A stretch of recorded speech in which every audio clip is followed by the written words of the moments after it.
Tata small cap mutual fund को लेके investor query generate करें कि वाकई में इस म्यूचुअल फंड के साथ ऐसा क्यों देखने को मिल रहा है कि रिटर्न का आंकड़ा यहाँ पे नेगेटिव दिख रहा है, जहाँ पे कैटेगरी एवरेज में बेंचमार्क में आंकड़े पॉजिटिव दिख रहे हैं। यहाँ पे आंकड़े पिछले एक महीने 3 मंथ 6 मंथ और 1 साल में नेगेटिव आंकड़ा देखने को मिलता है। आज का जो वीडियो का विश्लेषण होगा हम Tata small cap mutual fund के इर्द गिर्द ही रखेंगे। Tata small cap mutual fund के बारे में हम जानेंगे कि वाकई में क्या other small cap mutual fund से परफॉर्मेंस कमज़ोर देखने को मिल रहा है। इसके साथ ही साथ हम ये भी देखेंगे क्या कैटेगरी एवरेज से रिटर्न कम देखने को मिल रहा है। ये भी हम जानेंगे कि पोर्टफोलियो में जो टॉप 10-11 स्टॉक्स हैं उसका परफॉर्मेंस पिछले एक महीने में क्या देखने को मिल रहा है। आंकड़े मजबूत हैं या फिर यहाँ पे कुछ नेगेटिव देखने को मिल रहा है। इसके साथ ही साथ वीडियो के लास्ट में इन्वेस्टर को यहाँ पे क्या करना चाहिए उस पर भी मैं यहाँ पे नज़र डालूंगा।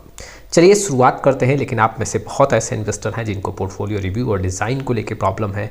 डिस्क्रिप्शन बॉक्स में आए डिटेल चेक करें और व्हाट्सअप नंबर के थ्रू हमारे साथ जुड़ सकते हैं। चलिए सबसे पहले हम देखते हैं कि आखिर में इस म्यूचुअल फंड का अभी परफॉर्मेंस कैसा है। तो पिछले एक मंथ का अगर डेटा देखें तो करीबन 2% का नेगेटिव रिटर्न देखने को मिल रहा है। ये लमसम रिटर्न का आंकड़ा है और कैटेगरी एवरेज में 1.23% का पॉजिटिव आंकड़ा है। ठीक वैसे ही 3 मंथ में यहाँ पे करीबन 3 से 4% का नुकसान है।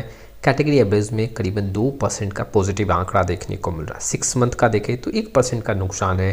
कैटेगरी एवरेज में 5% का पॉजिटिव आंकड़ा देखने को मिल रहा है। पिछले 1 साल में 6% के आसपास का नुकसान है, जबकि कैटेगरी एवरेज में 4% का यहाँ पे पॉजिटिव रिटर्न देखने को मिल रहा है। तो जितने भी मैंने ड्यूरेशन आपके सामने रखे, इस ड्यूरेशन में ये म्यूचुअल फंड काफ़ी कमज़ोर देखने को मिल रहा है और वाकई में डेटा काफ़ी यहाँ पे कैटेगरी एवरेज से काफ़ी कम देखने को मिल रहा है। चलिए अब हम जानते हैं कि वाकई में जो other small cap mutual fund है कुछ, उनका परफॉर्मेंस ऐसे Tata small cap mutual fund से कैसा देखने को मिल रहा है।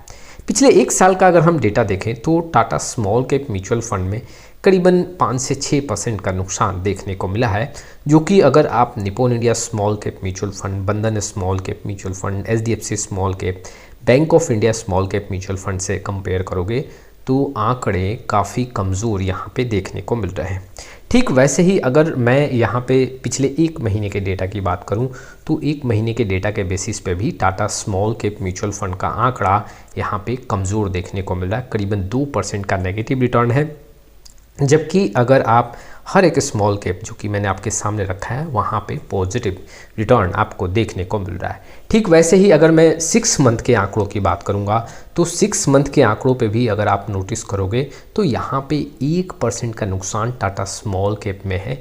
बाकी हर एक स्मॉल कैप में आपको पॉजिटिव आंकड़े देखने को मिल रहे हैं, जैसे Nippon India small cap, Bandhan small cap, HDFC, Bank of India small cap. इन आंकड़ों पे नज़र डालें तो ये तो हमें देखने को मिल रहा है कि Tata small cap mutual fund का आंकड़ा यहाँ पे कमज़ोर है और वाकई में परफॉर्मेंस के मामले में यहाँ पे काफ़ी डेटा नेगेटिव देखने को मिल रहा है।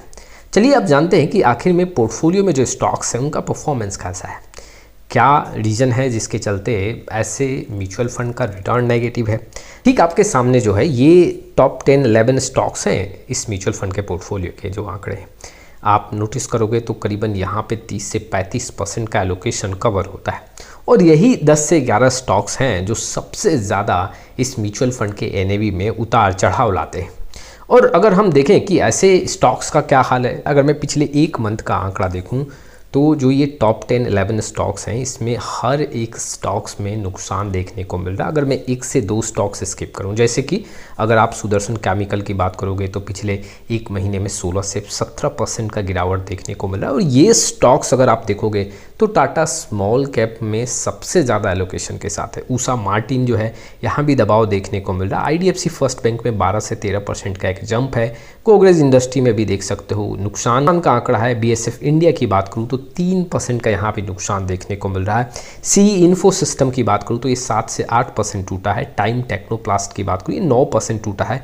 नेटवर्क पीपल की बात करूँ यहाँ भी 7 से 8%। सुपर स्टॉक्स में यहाँ पे 11 से 12% का नुकसान देखने को मिल रहा है। तो 10 से 11 स्टॉक्स में 2 स्टॉक्स पॉजिटिव में हैं, बाकी जो है वो आप देख सकते हो नेगेटिव में देखने को मिल रहे हैं। और यही रीज़न है, जी हाँ, पोर्टफोलियो के जो अधिकतर स्टॉक्स हैं जो म्यूचुअल फंड के एनएवी के उतार चढ़ाव में काफ़ी ज़्यादा हेल्प करते हैं उनका परफॉर्मेंस कुछ खास देखने को नहीं मिल रहा है, जिसके चलते यहाँ पे जो रिटर्न है वो नेगेटिव में देखने को मिल रहा है। जो स्टॉक सिलेक्शन है यहाँ पे अभी कमज़ोर देखने को मिल रहा है और स्टॉक्स का स्थिति सही नहीं होने के चलते इस म्यूचुअल फंड में रिटर्न नहीं देखने को मिल रहा है।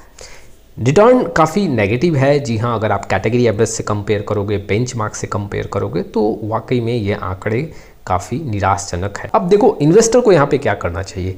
देखा जाए तो पिछले 1 साल 6 महीने और 1 मंथ में इस म्यूचुअल फंड के पोर्टफोलियो के अधिकतर स्टॉक्स का जो आंकड़ा है वो नेगेटिव देखने को मिल रहा है। ऐसी स्थिति में इन्वेस्टर को मैं यहाँ पे यही एडवाइस करूँगा कि कुछ समय आपको और वॉच करना चाहिए, 2 से 3 मंथ और वॉच करो। अगर इस म्यूचुअल फंड का परफॉर्मेंस और कमज़ोर आपको देखने को मिले तो कुछ डिसीजन आपको लेना चाहिए। लेकिन मेरा ये भी कहना है कि अगर आप शुरुआती दौर में हो, जैसे कि आपने 10 साल का ड्यूरेशन सेलेक्ट किया है, 2 साल 3 साल का ड्यूरेशन सिर्फ कंप्लीट हुआ है, तो आपको डिसीजन लेना चाहिए। लेकिन अगर आप अपने पूरे इन्वेस्टमेंट जर्नी के लास्ट पायदान पे खड़े हो तो इस म्यूचुअल फंड को आपको चेंज नहीं करना चाहिए, इस म्यूचुअल फंड के साथ कंटिन्यू करना चाहिए। Tata small cap mutual fund पिछले कुछ मंथ से काफ़ी कमज़ोर देखने को मिल रहा है और उसका सबसे बड़ा जो रीज़न है, पोर्टफोलियो में जो स्टॉक्स है उसमें पैसा नहीं बनता हुआ देखने को मिल रहा है। रिटर्न नेगेटिव होने के चलते इस म्यूचुअल फंड के एनएवी में बहुत ज़्यादा दबाव बनता हुआ देखने को मिल रहा है। लेकिन देखो मार्केट है, उतार चढ़ाव है, आज स्टॉक्स नहीं चल रहे, कल चलेंगे,